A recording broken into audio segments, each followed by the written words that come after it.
Andito na naman tayo sa nagbabagang showbiz balita. Panoorin natin ang video sa birthday ni Vic Soto kung saan ay sinorpresa siya na kanyang mga kapitid at pamilya sa Hong Kong. Panoorin natin ang video na ito.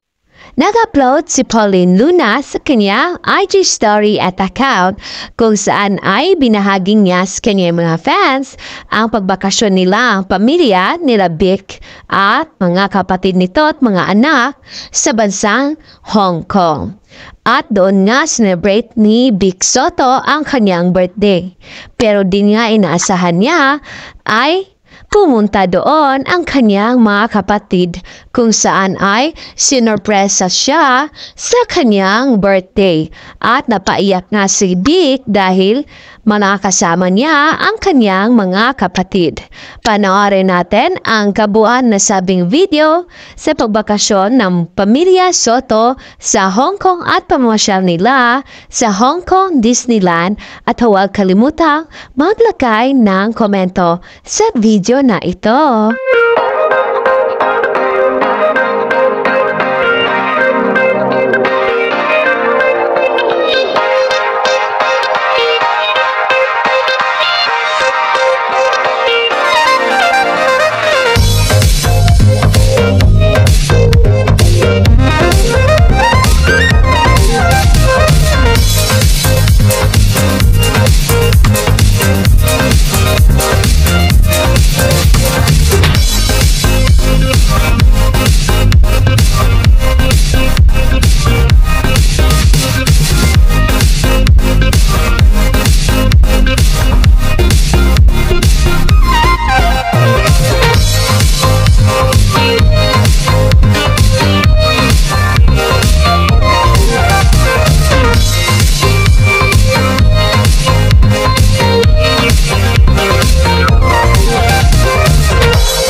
panood sa nasabing video nila Vic Soto sa bansang Hong Kong. And for more showbiz updates, don't forget to like, subscribe, and share.